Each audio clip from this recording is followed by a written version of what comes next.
mientras cantábamos: Señor, tú me conoces, Espíritu Santo, ayúdame, aliéntame, consuélame, guíame, dirígeme. Claro que el Espíritu Santo nos conoce. Él ha escudriñado nuestros corazones y sabe lo que hay allá. Hoy estamos aquí y yo puedo verlo a cada uno de ustedes, pero ni imagino lo que hay allá en sus corazones.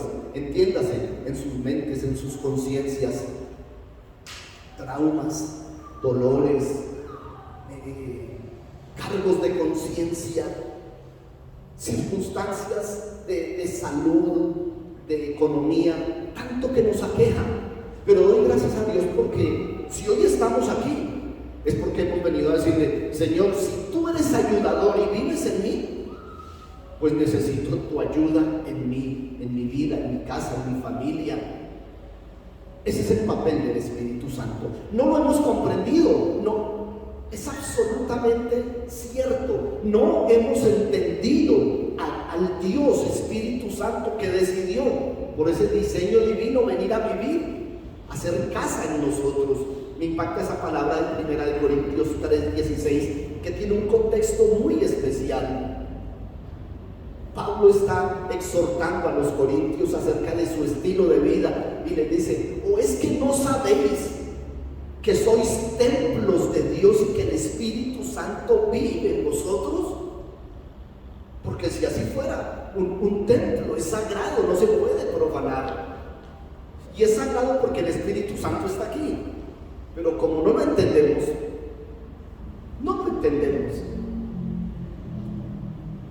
Recordé esta madrugada un hecho bien interesante.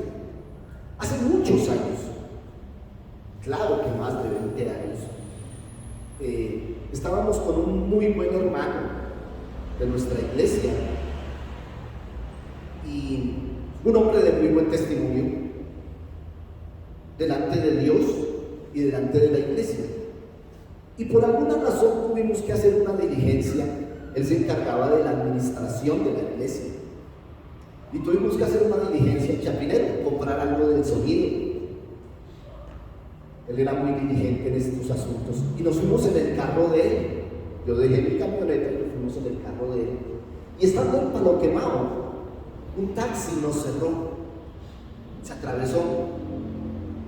Y este hombre, ustedes no lo conocen, metió la mano debajo del asiento.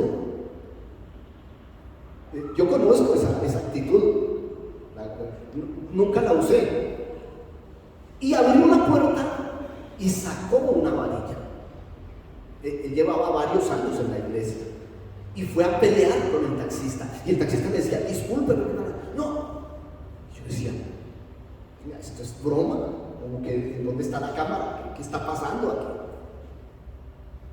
Y finalmente, claro, cuando el taxista lo vio que el hombre de verdad estaba decidido, ahora, quien hace eso es porque sale a lo que sea. Y entonces finalmente el hombre lo logró calmar. Yo también le pasé la mano. Y finalmente él se subió, puso la varilla y se fue renegando. Y entonces, hace 20 años yo pensaba: ¿qué está pasando? ¿Qué está pasando en la vida de este hombre? Pues la cosa se quedó así. Yo lo comenté solo con mi esposo, que me pareció terrible. ¿Por qué? Porque era una situación muy personal de él, que ministraba en el santuario, que servía en la iglesia, que estaba muy comprometido en la iglesia.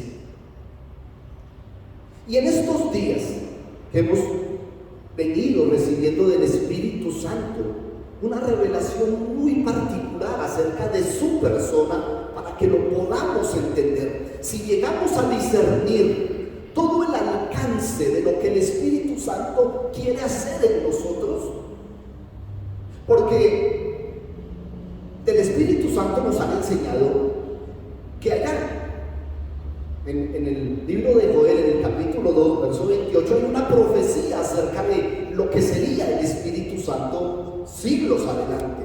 En los postreros tiempos derramaré de mi espíritu sobre toda carne, y vuestros hijos profetizarán, nuestros ancianos verán visiones y muchas cosas. Y entonces todo el mundo estuvo en la expectativa de las cosas maravillosas que iba a hacer el Espíritu Santo como manifestaciones. Fueron pasando los tiempos y en el Nuevo Testamento, cuando Pablo nos presenta al Espíritu Santo en 1 Corintios 12, nos muestra manifestaciones conocidas como dones de inspiración, dones de revelación, dones de poder, es decir, situaciones en donde el poder del Espíritu Santo se manifiestan externamente. Pero yo les puedo decir, sin temor a equivocarme, que esas manifestaciones no son más que añadidura, no son más que el plus del Espíritu Santo. El verdadero poder del Espíritu Santo radica en convertir a una persona, a un ser humano que tiene el carácter de Adán. Habíamos hablado de que o estamos en Cristo o estamos en Adán. Y Adán refleja al hombre natural antes de Cristo.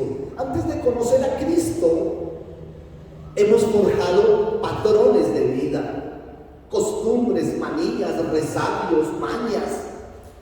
Ese es el Adán, y ese carácter es el que nosotros teníamos antes de llegar a Cristo.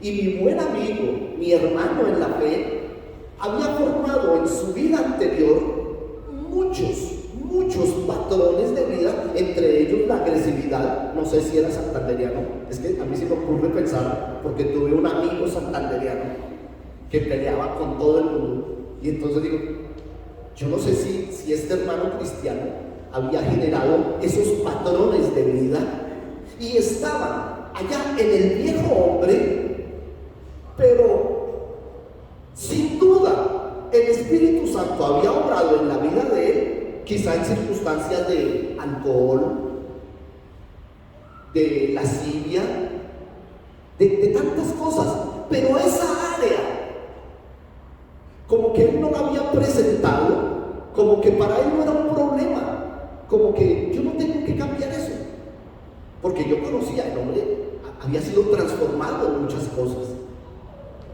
Pero el verdadero poder del Espíritu Santo radica en convertir a un hombre de semejantes características contrarias a las cosas de Dios en un hombre conforme al carácter de Cristo. Es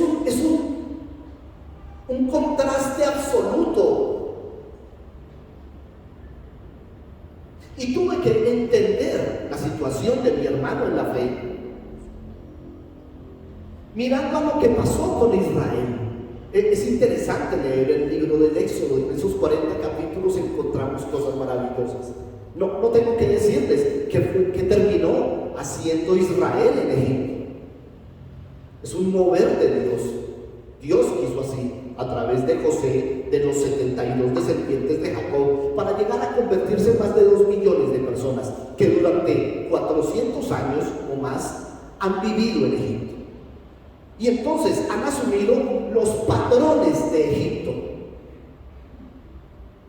¿Qué era lo normal en Egipto? Idolatría, paganismo, hechicería, ocultismo, inmoralidad sexual.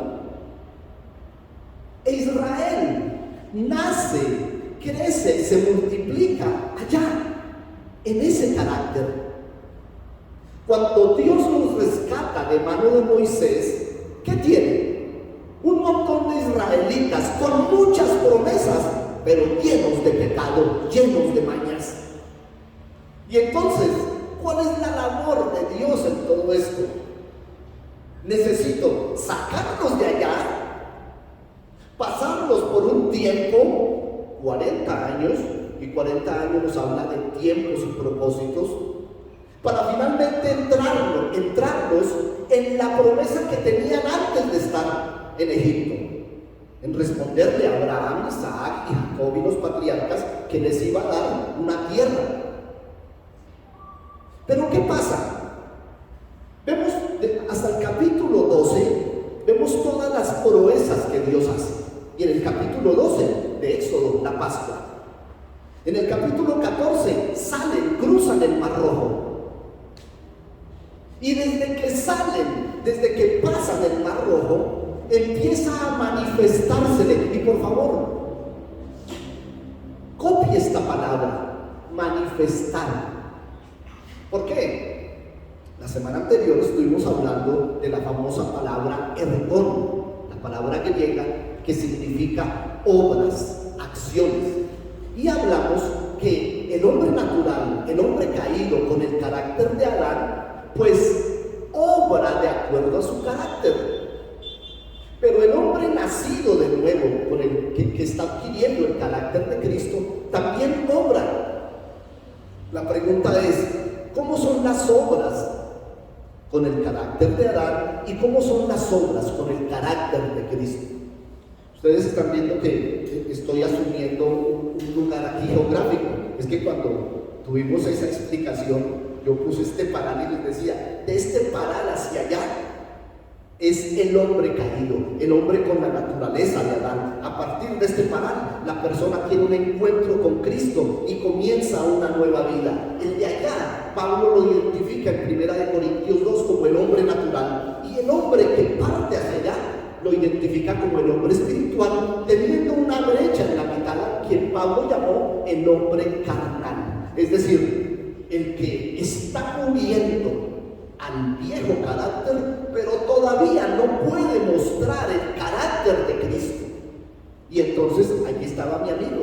Sí, un hombre que nació de nuevo, que estaba en el proceso de llegar a la medida de la estatura de la plenitud de Cristo. Y cito Efesios 4, 11, 14 porque es necesario para entender que en esta brecha, que habrá de ser muy temporal, muy corta, pueden pasar todas esas cosas. Pero el propósito está allí. Y entonces la obra más grande del Espíritu Santo es sacarlo de allá y meterlo al otro extremo.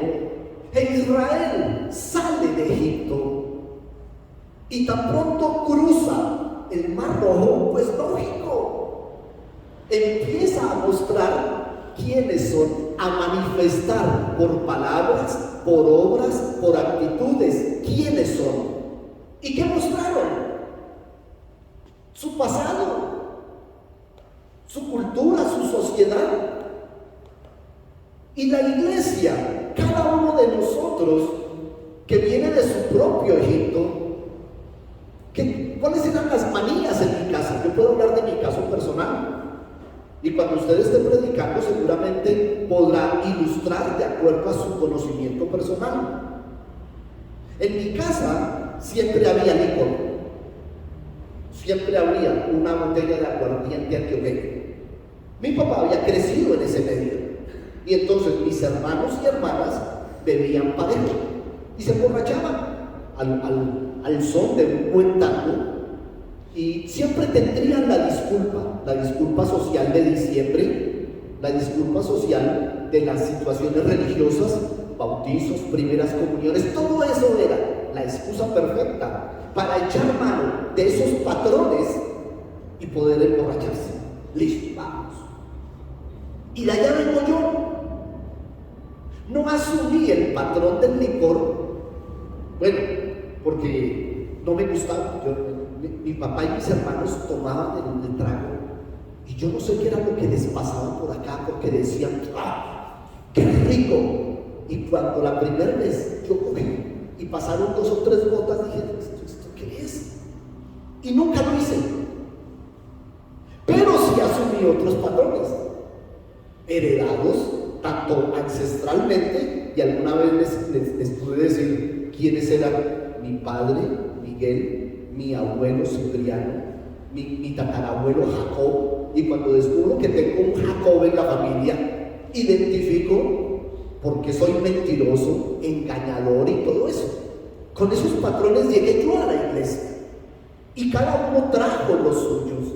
E imagínense 2 millones de israelitas con promesa de Dios, pero cargados con lo que Pablo en 2 Corintios 10 llama fortalezas, esos patrones llegan a ser tan firmes y tan sólidos que se convierten en muros. Y cuando en la antigüedad uno escucha fortalezas, no es una pared esta, eran fortalezas que había alrededor de las ciudades, podían tener 2 o 3 metros de ancho, es decir, son muy duras de derribar. Humanamente es casi imposible. Por eso doy gracias a Dios por el libro de Josué, capítulo 2 y siguientes, de cómo fue que cayeron los muros, las fortalezas. ¿Se recuerdan de Jericó? No tuvieron que traer una máquina para demolerlos, el poder de Dios. Y entonces yo entiendo que esas fortalezas, patrones que vienen de allí, solo caerán por el poder de Dios en la medida que estemos en el centro de la voluntad de Dios. Y entonces este pueblo empieza a manifestar murmuración. Este Moisés nos trajo aquí a morirnos de hambre, y lo confrontan. Moisés, es que no había suficientes sepulcros en Egipto para que nos traigas aquí a morir en el desierto. Y cuando no había comida, Moisés, ¿por qué nos trajiste a matarnos de hambre cuando allá comíamos carne de sobra? Sabíamos que no era así, ellos eran esclavos.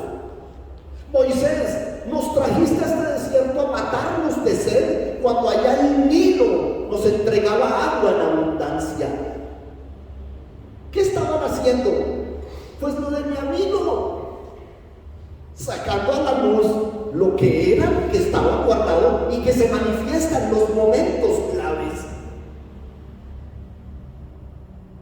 Alguna vez en una predicación les hablé de aquella historia de un gato que fue amaestrado para servir como mesero. ¿Ya lo recuerdan? Y este era un gato que fue formado y le ponían frac y salía de smoking y caminaba en 2 patas y ofrecía a los comensales. Y un día uno de los comensales trajo un ratón. Y cuando estaba sirviendo las mesas, el gato soltó el ratón. Y entonces el gato se quitó el smoking y salió detrás del ratón, mostrando que ante una circunstancia que saque a la luz mi naturaleza, voy a manifestar lo que soy. Y mi amigo entonces, cuando lo cerró aquel taxi, lo que hizo fue explotar en él lo que todavía era, que pertenecía al viejo hombre, pero que todavía no había liquidado en su vida, todavía lo llevaba allí. Pablo insiste en el capítulo 6 y 7 de Romanos que somos vasos de barro. Esto es de 2 Corintios, pero en 6 y 7 de Romanos dice que en nosotros, que está el Espíritu Santo, en realidad habita corporalmente el hombre caído, porque esa es la carne. Aquí están las hormonas, los sentimientos, las emociones, ahí están. Entonces, la labor del Espíritu Santo es, a través de lo que conocemos como el fruto, que es lo que estamos estudiando en Gálatas capítulo 5 verso 22, es que ese Espíritu Santo, ayudador, consolador, guía, nos lleve a dejar atrás. Ya entendemos que no son simplemente mañas, ¿no? Son fortalezas, patrones que nos mueven. Yo no sé si ustedes han identificado los patrones particulares en cosas minúsculas, en cosas pequeñas. Aquel que le sirven el almuerzo en un plato equivocado. No, es que a mí yo siempre como es en este plato, pero es la misma comida. No, es que no me sabe lo mismo. Detalles tan minúsculos como el acostarse siempre del mismo lado y cosas como esas. Eso lo que nos ilustran es que así como los patrones pequeños son difíciles de dejar atrás, cuánto más los patrones Y si son patrones espirituales, patrones carnales, van a ser duros de dejar. Si no le damos al Espíritu Santo, que hoy exaltamos en adoración, toda la potestad sobre nuestras vidas para que pueda transformar a Adán en Cristo. Y entonces, vuelvo al Éxodo y continúan renegando. En el capítulo 25 viene el llamado de Dios a Moisés para ejecutar el tabernáculo. Y ustedes lo conocen, estuvimos estudiando casi un año el tabernáculo. Y entonces, en medio de la exposición divina, porque Dios le muestra a Moisés el tabernáculo celestial y le dice: con el modelo celestial vas a hacer el tabernáculo terrenal aquí en el desierto. Porque yo necesito estar en medio de mi pueblo si quiero transformarlos de lo que traen de Egipto a lo que yo les quiero dar. Y por esa razón Dios siempre en su plan perfecto ha querido vivir en medio de nosotros. No podemos aislar a Dios de nuestra vida. Entonces, en el capítulo 25 empieza. Y estando en plena exposición del tabernáculo, aparece el capítulo 32 del Éxodo. Y quiero comenzar por aquí. Y quiero darles un anuncio bien interesante. Estamos hablando de un tema particular. Y es del el noveno fruto del Espíritu Santo de Gálatas 5:23, el dominio propio. Es decir, la injerencia, la obra preciosa y poderosa de Dios para darnos el dominio propio. Y hablamos hace 8 días de los sinónimos del dominio propio: autocontrol, capacidad de decisión propia, todo aquello. Este es el pueblo, este es Israel. Dios ha hecho milagros delante de nosotros. Dios les ha recordado la promesa que le hizo a su padre, Abraham, y la renovó en Jacob. Y les está diciendo: este es el plan que yo tengo con ustedes. Y somos la iglesia hoy en el siglo XXI. Y Dios tiene un plan con nosotros. Y renovémoslo. En Jeremías 29:11: yo sé los planes que tengo con ustedes, y son planes de vida y planes de bien y no de mal, para darles el fin deseado. Todo tiene una meta. Y Él les muestra con milagros que su poder va a ser posible que lleguen a retomar de ser esclavos, no solamente a ser libres, sino a ser el pueblo de Dios. Y entonces Dios llama a Moisés. Este episodio ya lo vimos. Moisés no fue solo. Recuerda que llama a unos, estando allí, le dice: ustedes permanezcan aquí y sigan. Y ahí hay un colado entre ellos que se llama Josué. Un día hablamos de eso. Y Moisés sube, y Dios empieza a exponerle su corazón. Mira, Moisés, esta es mi voluntad, esto es lo que hay en mi corazón para este pueblo. Me parece interesante que él hablara solo con Moisés cuando necesitaba hablar con Aarón, que era su sacerdote. Moisés, dile a Aarón que... Y entonces yo siempre quiero pensar que el oído espiritual, entiéndase la percepción espiritual de Moisés, estaba muy por encima. Y para mí, personalmente, es una de las funciones o de las obras del Espíritu Santo en nosotros, que seamos muy sensibles a la voz del Espíritu Santo. En la ocasión anterior decíamos que todos los días tenemos que decirle no a algo que quisiéramos hacer, o decirle sí a algo que no nos nace hacer. Si terminamos obedeciendo, habremos crecido en dominio propio. Y aquí el pueblo, que ya sabemos, viene lleno de mañas. Sobre sus hombros pesan patrones generacionales, culturales, sociales, como los nuestros.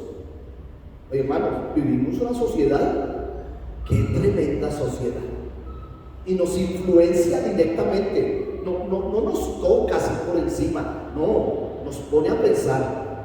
Por eso, si no tenemos al Espíritu Santo, terminamos perdidos. Y ahí sí, como dijo el apóstol, que se conviertan ellos a ti y no tú a ellos. Y entonces Moisés va, y así como Dios le muestra su corazón, él quiere mostrarle el corazón de Dios a su pueblo. Pero se demora. ¿Por qué se demora? Porque uno de los patrones que tenía Egipto y que tiene la cultura de hoy es la de los afanes, la inmediatez. Todo lo queremos ya, pronto. ¿Qué hubo? Ahora, muévase.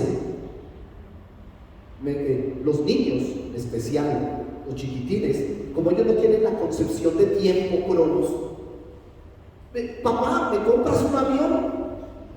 Y tú le dices, sí. A las 3 horas, papá, ¿y mi avión? No, pues, si me permites mañana, no. Y al otro día, cuando nadie se ha levantado, van y tocan la puerta, papá, mi avión. La inmediatez, todo es ya. Y Egipto vive con ese principio. Y resulta que Moisés se va y ellos quieren saber, bueno, apúrese. En realidad no tardaba. Lo que pasa es que ellos le pusieron plazo a Dios. ¿Habrá cambiado algo? Todavía le ponemos plazos a Dios. Y si no lo cumple en nuestro tiempo, decimos, tú tardaste, Señor. Por eso estamos tomando como tardanza su venida. Dios, no quiero ni pensarlo, si finalmente hiciera nuestra voluntad. Y entonces, como nada que aparece, el mensajero de Dios, el profeta de Dios, se acercaron entonces a Aarón y le dijeron, levántate, haznos dioses que vayan delante de nosotros, porque a este Moisés, el varón que nos sacó de la tierra de Egipto, no sabemos qué le haya pasado. Dios, el gran incomprendido. Hasta este momento, Israel no sabe que fue Dios quien lo sacó, que usó a Moisés. Pero si ellos tienen la concepción que el que los hizo libres de esclavitud fue Dios, entonces obrarían en una dimensión por encima de la humana. Aquí no hay nada particular, aquí no hay nada extraño. Sacaron a reducir sus patrones. ¿Por qué? Porque en Egipto continuamente estaban adorando dioses. Y ha pasado mucho tiempo. Y su carne les está pidiendo, venga, necesitamos postrarnos ante alguien. Aarón, hermano, ahora, no sé si ellos tenían ya el conocimiento. Y eso es bien interesante, y es de Génesis 48 y 49, cuando Jacob profetiza sobre sus hijos. Y entonces él llegará a entender que la tribu de Leví era una tribu muy especial. Es más, no sé si nosotros la entendemos, porque ese sacerdocio de Israel estaba tipificando el sacerdocio que es la iglesia, el que en Primera de Pedro capítulo 2 nos expone diciendo, mas ustedes son real sacerdocio. Pues bien, van y le dicen a este hombre de la tribu de Leví, Aarón, denos de lo que normalmente nosotros hacíamos en Egipto. Necesitamos un Dios. Pero resulta que Aarón también vivía en Egipto. Aarón tenía los mismos patrones de vida que los demás israelitas en Egipto. ¿Por qué Moisés no? Porque Moisés no viene de Egipto. Porque Moisés, cuando era un niño, un bebé, Recuerden que recibe su primer llamado de Dios, él no lo entiende, y es salvado de las aguas. De hecho, por eso es su nombre, por la hija de Faraón. Y entonces Moisés, si bien es cierto, crece en Egipto y sus primeros años son en Egipto, no está involucrado con el pueblo, está allí con la realeza. Y a los 40 años recibe de una manera abrupta ese golpe que lo saca de Egipto y lo lleva a Madián, y de salir de la realeza lo lleva a estar en los desiertos de Madián, haciendo algo que era vil para los egipcios, el pastoreo. Y entonces va a cuidar ovejas ajenas. Entonces, en la vida de Moisés no están afianzados los mismos patrones que del resto. Pero Aarón sí viene de Egipto. Es más, ¿dónde lo vemos? ¿Recuerdan cuando Aarón y su hermana Miriam, también al igual que el pueblo, murmuran contra Moisés? ¿Y qué murmuración? Le dice Miriam a Aarón, ¿y por qué Dios solamente habla a través de nuestro hermano? Él también puede hablar por nosotros. Nosotros podemos tener la estatura espiritual de nuestro hermano. O sea, una falta de discernimiento. Y entonces, como Aarón viene de Egipto y se mueve bajo los mismos patrones de Egipto, pues, ¿qué objeción presenta aquí? Versículo 2. Y Aarón les dijo: uy, qué cosa loca están pidiendo. ¿No ven que Dios nos ama? Él no presenta ninguna objeción. Él se identifica con la petición. Amados, él se identifica con la cultura, la sociedad, con los patrones de Egipto. Y entonces, listo, tráiganme, tristemente, ¿no? Recuerden que en el capítulo 25 del Éxodo, cuando Dios va a levantar el tabernáculo, lo primero que pide es el aporte, las ofrendas del pueblo. Y 3 capítulos después dice: no traigan más, ya tenemos suficiente para hacer un tabernáculo de oro. Y entonces no volvieron a dar.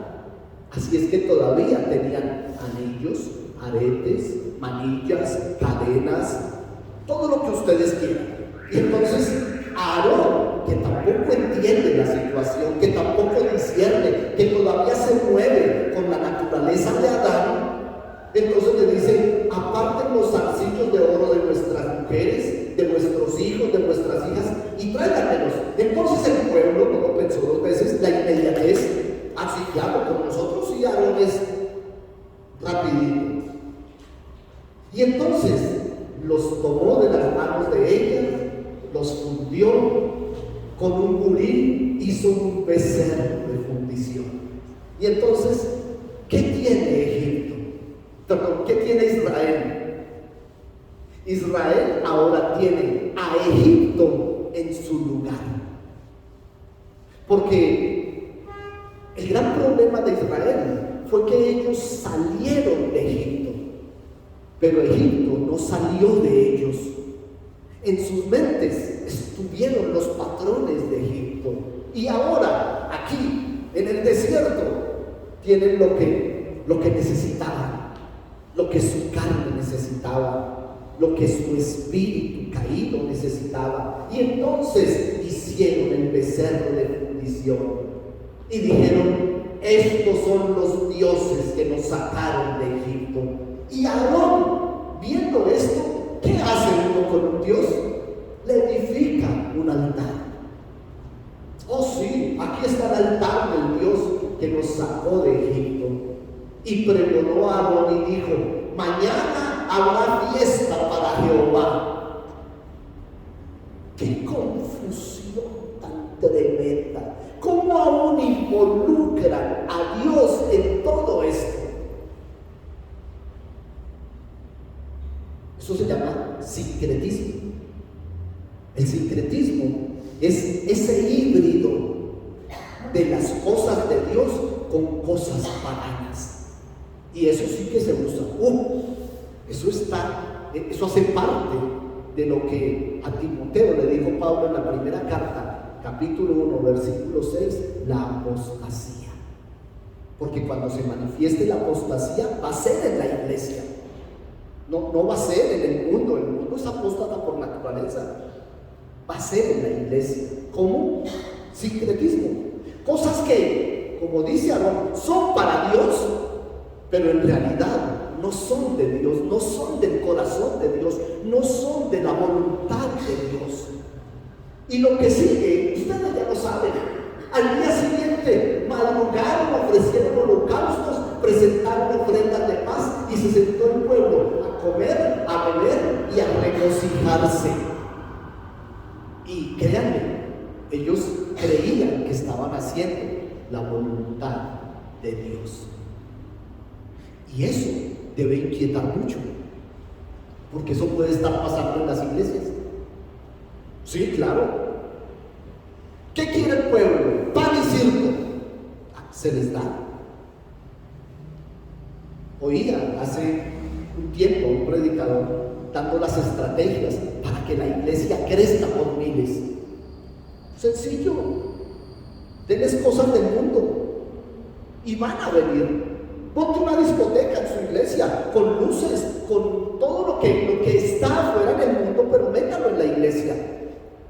Y estando allí dirán: esto es para Jehová, esto es para el Señor. ¿Qué faltó allí? ¿Qué faltó allí? Allí no estaba el Espíritu Santo.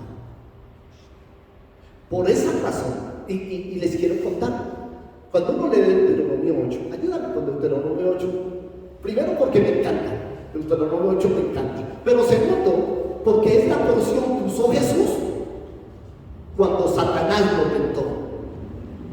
Viene la tentación, cuando dice que el Espíritu llevó a Jesús al desierto para ser tentado, y entonces el diablo se le aparece y le dice: ¿con qué? Y él saca Deuteronomio 8. La buena tierra que han de poseer. Bueno, les adelanto para poder contextualizar.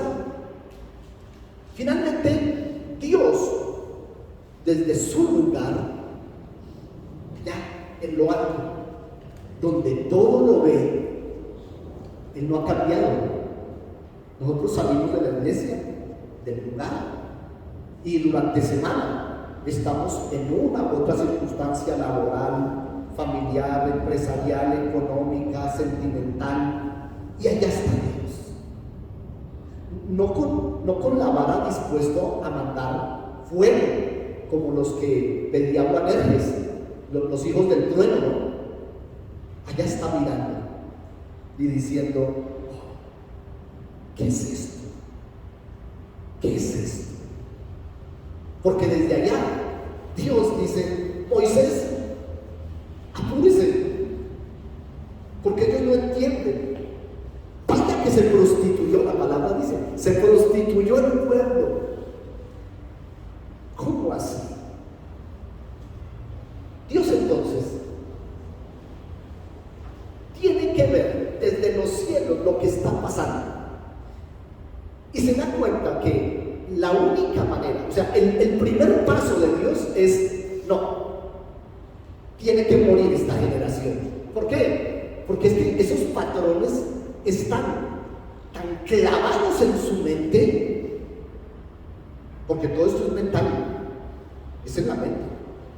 Toda acción, toda palabra, toda actitud no se genera en las manos, los pies, los ojos o la boca. Todo viene de la mente. Por eso el dominio propio es aquí, movido por el Espíritu Santo.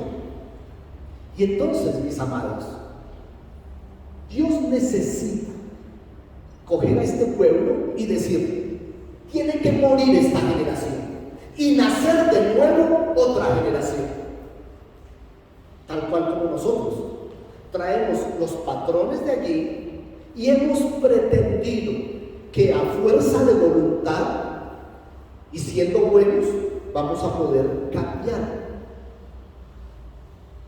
Y sabemos que no es así. Todo intento humano, todo esfuerzo humano por alcanzar las cosas de Dios es infructuoso. Si no lo hace el Espíritu Santo, no va a ser posible. Y entonces muere toda esa generación y se levanta otra. ¿Quiénes sobrevivieron? ¿Lo recuerdan? De aquella generación que llegaron al otro lado, que atravesaron el Jordán, que vieron lo de Jericó. Josué y Caleb. ¿Qué tenía Josué, el hijo de Nun? ¿Qué era lo que había en Caleb, el patriarca de la tribu de Judá? Y murió esa generación. Pero es impresionante lo que generacionalmente arrastra un padre a un hijo. Pues bien, esta generación que nació entró a la tierra prometida, a la buena tierra que habían de poseer, pero no cambió. No habían estado en Egipto, pero tenían lo mismo que sus padres. Miren, amados, sin el Espíritu Santo esto no funciona. Y resulta que cuando llegaron a la tierra prometida, fueron ni siquiera iguales, fueron peores. Porque allá, la primera orden, ¿recuerdan cuál era? En la primera, Dios les dice: yo les entrego esta tierra. Aquí está, como se lo prometía a Abraham.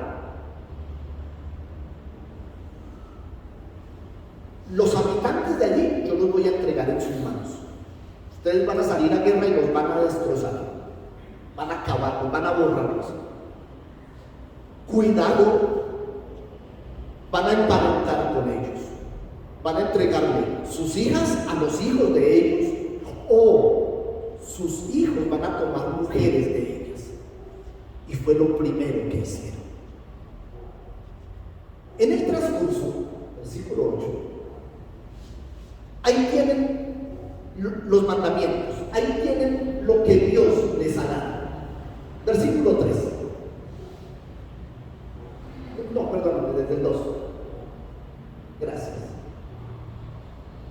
Él le dice: mira, esta es la tierra que ustedes van a poseer, la cual prometí a ustedes. Vas a acordarte de todos estos 40 años por donde yo te he traído. Te he pasado por este desierto, escuchen, para afligirte. Yo te llevo en la mala. Te van a pasar cosas terribles. Por eso no dejo caer Mateo 18. En el mundo van a tener aflicción. Miren, amados, después que uno llega al punto de nacer de nuevo y dejar el viejo hombre atrás, vivir esta etapa, qué cosa tan dura, qué cosa tan dura. Pero Jesús nunca dijo que fuera fácil. Les doy la dotación que se llama el Espíritu Santo. O sea, nadie puede decir que no lo van a lograr. Y por eso Filipenses 4:13, gracias Señor, todo lo puedo en Cristo.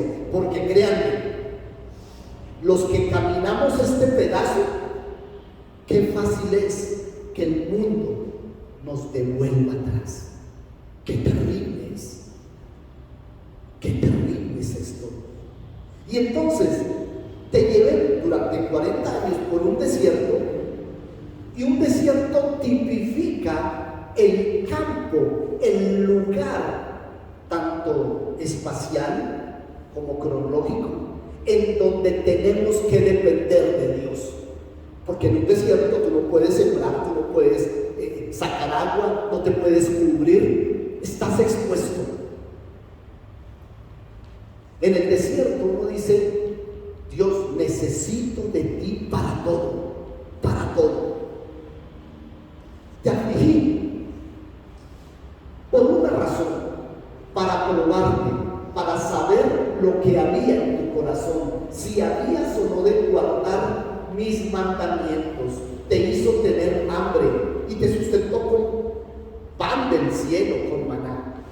¿Cuál es el propósito? Entonces, entendamos que estamos caminando esta parte y estamos siendo afligidos y estamos pasando por este desierto, pero lo que está haciendo el Señor es probando nuestro corazón.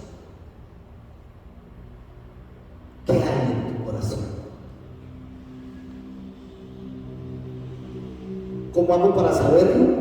¿Recuerdan la palabra que les dije que apuntaran? Manifestaciones. ¿Cómo son mis acciones? Yo estoy aquí. ¿Cómo estoy obrando aquí? No, pues tienes ciertas tendencias. Eso es lo que hay en tu corazón. Y es lo que necesito sacar de tu corazón. A Israel lo prueba. Escudriña. Dice que el Señor escudriña. Escudriñar no es como cuando uno le decía a los hijos, ya están grandes, búscame en el cajón tal cosa. Y ellos llegaban y lo abrían y no lo miraban. No está. No, escudriñar es sacar todo. Esto no tiene por qué estar aquí. Esto hay que ponerlo en orden. Esto está muy sucio aquí. Eso es escudriñar el corazón. Y el Señor escudriña el corazón. Y cuando escudriñó el mío, vio lo que había. Y abre mi corazón y dice, uy, aquí quedan cosas del viejo Jacob, de mi tatarabuelo. Yo lo imagino. Todos ellos, mis ancestros, todos adúlteros. Todos tenían muchas mujeres, muchos hijos. Uy, aquí tiene vestigios de Jacob. No, esto tiene que salir de acá. Cipriano Arango. Uy, no, de Cipriano usted no puede. Coja esto, pero esto no. De Julio, mi abuelo. Arrieros, todos arrieros de mulas antioqueños. Imagínense, esto no. Luego de Miguel, mi papá. No, esto tiene que salir de acá. Groserías, altanerías, todo eso. Eso es escudriñar un corazón. Y como saca muchas cosas, mete otras. ¡Qué bueno! Por eso, para probarte, para saber lo que había en tu corazón, porque ahora sé que al presentarte mi voluntad, vas a tener la capacidad de obedecer. Y entonces, Israel sigue fallando desde que entra a la tierra prometida. Sí, logran pasar por encima en su primera incursión. Jericó, listo. Pero cuando van a tomar la segunda población, Jai, ¿recuerdan lo que pasó con Jai? Vienen de depender de Dios. Dios les tumba los muros mientras ellos están en obediencia. Y cuando ven Jai, dicen, Dios, aquí no te necesitamos. Esta es una ciudad pequeña. Déjanos, voy a mandar un ejército de unos cuantos. Y envían un ejército de unos cuantos y los cogen y los acaban. Y llegan avergonzados. Perdónanos, Señor. Entiendan, dependen de mí. Y pasa la época de los jueces. ¿Recuerdan que cuando dice que cuando murió Josué, y estoy citando Josué 6, muere Josué y toda esa generación,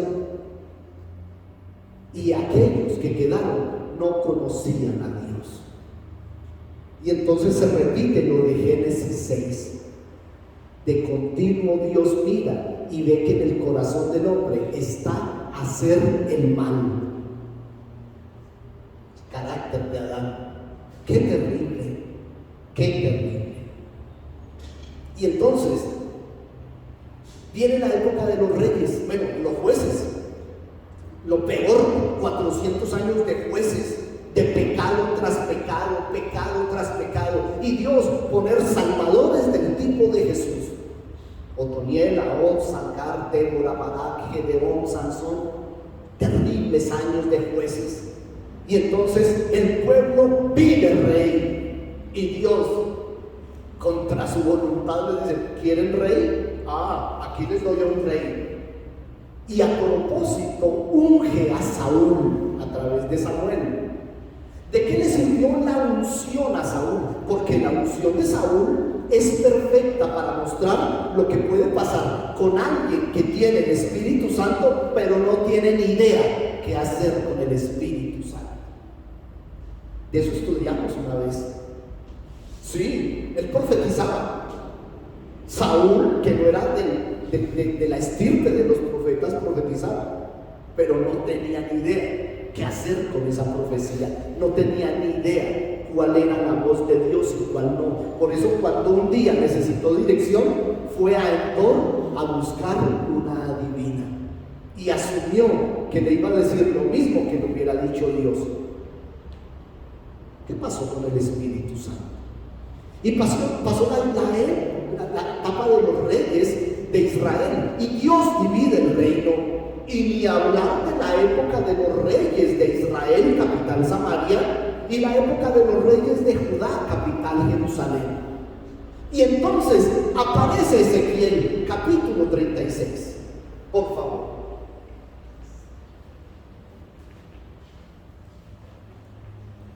Todo esto es familiar para ustedes. Esto no es nuevo.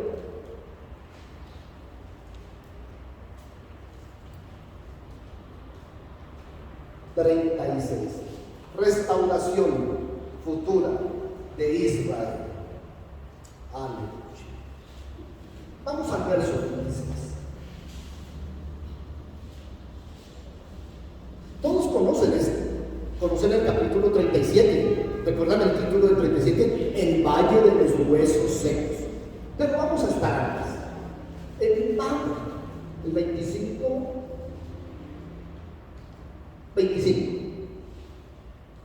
Israel. Lo mismo que pasó en el desierto cuando recién lo sacó de Egipto, han pasado. Si hablamos de la liberación de Israel de mano de Moisés, estamos hablando del año 1600 antes de Cristo. Aquí estamos hablando de Ezequiel. O sea, aquí ya voy en el año 600 antes de Cristo. Han pasado 1000 años y el pueblo, amados, no ha cambiado. Los patrones de Egipto todavía los acarrean, todavía los traen. Pero Dios, que nos conoce, que escudriñó nuestros corazones, que tiene una promesa, así como Israel tenía promesas dadas a Abraham, nosotros, la humanidad, tenemos una promesa en Génesis 3:15, y es el plan de redención a través de Cristo. O sea, por esa promesa estamos aquí. Gracias a Dios por eso. Y entonces, el proceso de Dios. Me parece interesante este proceso, porque lo vamos a ver nuevamente en el Levítico 8, cuando habla del sacerdocio, cuando habla de la dedicación del sacerdocio. Al sacerdocio que iba a ministrar en el tabernáculo, primero Dios le dijo a Moisés, dile a Aarón que antes de ponerle las vestiduras y de darles los ornamentos para la adoración, primero tiene que bañarlos, tiene que lavarlos. Estaban en el desierto. Y luego ungirlos con el aceite de la santa unción. Esparciré sobre vosotros agua limpia y seréis limpiados de todas vuestras inmundicias y de todos vuestros ídolos os limpiaré. 1000 años después y todavía están adorando becerros. No el becerro que levantó Aarón, están adorando los ídolos de las naciones paganas con las que se mezclaron. 1000 años después. Bueno, no era raro. Recuerden lo que pasó con la serpiente de bronce, que fue de sanidad y después un tipo de adoración. Y cuando estén limpios, ¿qué voy a hacer? Yo escudriñé sus corazones. Yo no sé si alguien aquí ha practicado la mecánica en forma. Uno debe llevar un carro del mecánico muy averiado y le dice, por favor, repárenme este carro. Y el hombre llega y desconecta todos los cables, las mangueras, quita la tapa de las válvulas, quita la culata, y uno llega, ¿cuánto vale el arreglo? Y le dice, hay que meterle un motor nuevo, ahí no hay nada que hacer, no hay nada, ni casquetería, ni válvulas, ni ejes de leva, mire esos pistones, esas camisas, venga, lo mejor, un motor nuevo. ¿Cómo estará esta humanidad de enferma, de averiada, de mal, que yo no voy a restaurarle su corazón, voy a darle un corazón nuevo? Y cuando le dé el corazón nuevo, ahora sí voy a poder ponerle el Espíritu Santo. ¿Por qué? Porque un día Adrian Rogers hizo la ilustración. Dice que llegó un hombre sentado en un carro muy viejo y otra gente atrás empujándolo, y se estacionó en una estación de gasolina y se puso frente al suministro de la gasolina extra y le dijo al hombre, al bombero, por favor, llénelo de extra. Y decía Adrian Rogers, ¿será que creerían que echándole extra la gasolina iba a hacer que todo lo viejo se restaurara? No hay manera. ¿Qué será el Espíritu Santo en la vida de alguien con el carácter de Adán, con la naturaleza pecaminosa de la sociedad, de la cultura, de los ancestros? Y entonces, ¿qué hace Dios? Pone un corazón nuevo. Para los que dicen, no, es que yo nunca estreno, quiero decirle, primero, las misericordias de Dios son nuevas cada mañana. ¿Recuerdan quién dijo eso? Eso es de Jeremías, eso es de las Lamentaciones. Nuevas cada mañana. Y nos dio un corazón nuevo. Y ahora sí, ese corazón nuevo, ¿saben cuándo lo dio?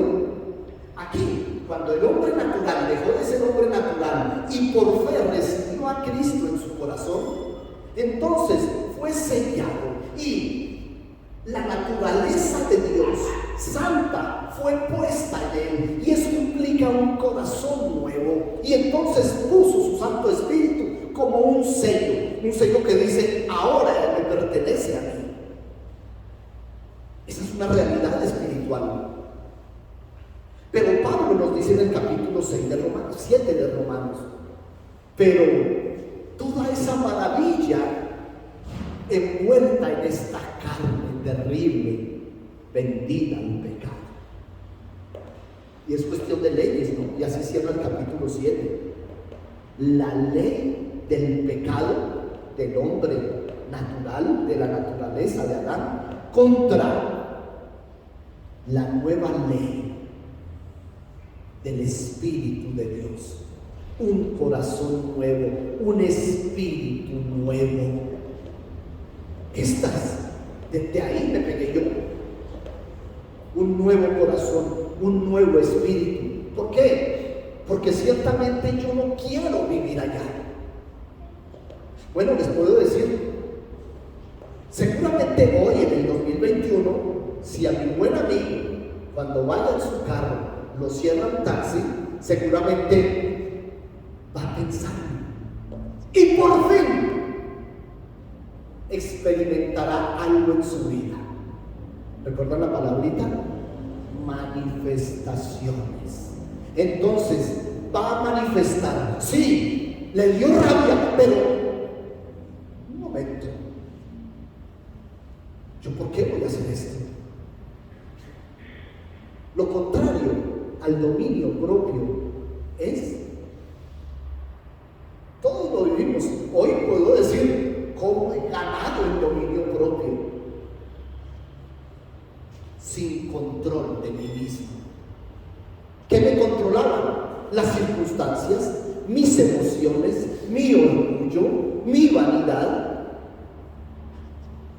El dominio propio implica señorear sobre todas esas circunstancias que antes tenían control sobre mí. Israel nunca pudo quitarse de encima el control que ejercía todo sobre sus pensamientos, sus palabras, sus decisiones. Y entonces a esta iglesia, todo lo que apunta el plan de redención nos dice: miren, el Espíritu Santo viene a nosotros y comienza, recuerden los frutos del Espíritu Santo: amor. Lo primero que debe hacer en nuestra vida es el amor de Dios. Recuerden, no el amor que conocimos allá, no el amor es puro mientras dura, el amor es eterno mientras dura. No es ese amor. Estoy hablando del amor de Dios. Comienza el fruto, un solo fruto, con muchas manifestaciones, un solo fruto, con muchas manifestaciones: amor, gozo. Ya dejo de ser el amargado. De hecho, en mi casa, mis hermanas me decían que yo era el amargado de la casa. Olajo, el que no entendió, no entendió. Yo era ese amargado. Todo me parecía mal, nada me gustaba. Y ya después, gozo, paz. Vamos a tener que hablar de todo esto. La paz de Dios, la que sobrepasa todo entendimiento. No la paz del que experimenta, el que le pagaron el sueldo ese día y tiene el bolsillo lleno. Uy, tengo paz. Y cuando pagó deudas y se quedó sin nada, se le perdió la paz. No, esta paz, fruto del Espíritu Santo, no tiene explicación, sobrepasa todo entendimiento. Y sigo: paciencia, benignidad, bondad, fe, mansedumbre y finalmente dominio propio. ¡Qué cosa tan difícil! Nadie dijo que fuera fácil, pero con dominio propio va a haber algo. Otra vez la palabrita: manifestaciones. Y es en donde la gente va a decir: ¿cómo ha cambiado? Esposas, hijos que conocieron a su esposo en situaciones y ahora lo ven. ¿Cómo ha cambiado este hombre? Dominio propio, que vimos que era transversal a todo el fruto. Bueno, quiero dejarles aquí con esto. Duro, sí, pero quiero retomar, Dios mediante, la otra semana en nuestra reunión virtual. De hoy en 8 tendremos reunión virtual. Las mujeres, algunas mujeres van a estar en Cartagena y desde allá vamos a tener una comunicación. Ayúdame por favor con 5:19 de Gálatas. ¿Por qué razón termino aquí? Y voy a dejar como terminó el libro de Jonás, inconcluso.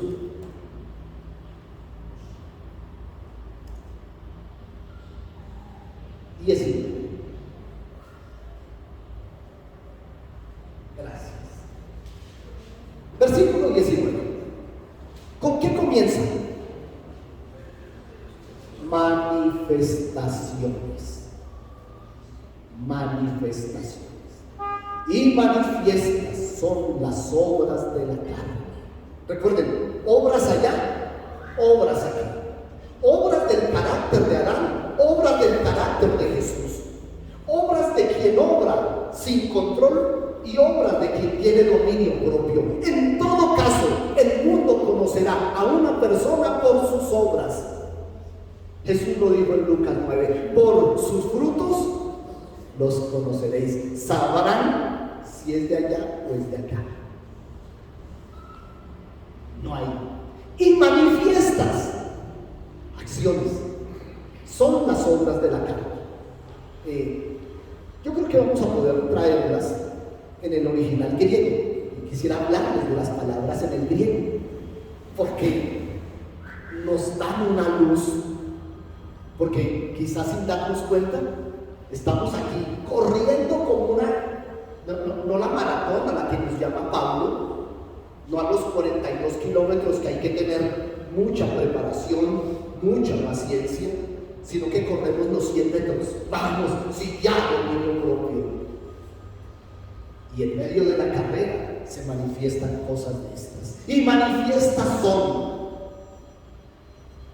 adulterio, fornicación, inmundicia, lascivia, idolatrías, hechicerías, enemistades, pleitos, celos, iras, contiendas, disensiones, herejías, o envidias, homicidios, borracheras, orgías. Oiga, y fruto únicamente 9. Y obras. Bueno, ¿habrá algo de esto todavía? Si Dios escudriña nuestro corazón, ¿por qué lo escudriñamos nosotros? De esto, ¿qué queda en él? ¿Para qué? Para que si hace una lista, 2, 3, 4, hay una ahí que marca mucho. En griego es porneia, que habla de inmoralidad sexual en todas sus extensiones. Porque el problema del porneia hoy es que el mundo no lo ve como lo dijo Pablo. Toda manifestación de inmoralidad sexual está enmarcada en el porneia que escribió Pablo. Pero hoy muchos detalles de porneia son del uso normal de las redes sociales, de la televisión, y como es normal, y todavía se manifiesta. Así es que, ¿qué tenemos que hacer? Haga la lista. Sí, yo todavía tengo divisiones, disensiones con mi familia, pero es que no son cristianos, no los soporto. Ojo, trabaje en eso. ¿Cómo hago para trabajar en eso? Eche mano del dominio propio que ahora tenemos, que ahora sabemos que tenemos, que estamos caminando en él. Si no, por eso les digo, el dominio propio afecta todas las áreas de nuestra vida. O nos controlan o lo controlamos nosotros, lo dominamos nosotros. Si Dios lo permite, estaremos hablando de este asunto, profundizando en esto. ¿Cuánto lo necesitamos? Una cosa sí, y me lo dijo Jesús, Hechos capítulo 1, verso 8. Recibirás poder cuando sobre ti venga el Espíritu Santo, para que manifiestes lo que el poder del Espíritu hace. Pongámonos en pie, por favor.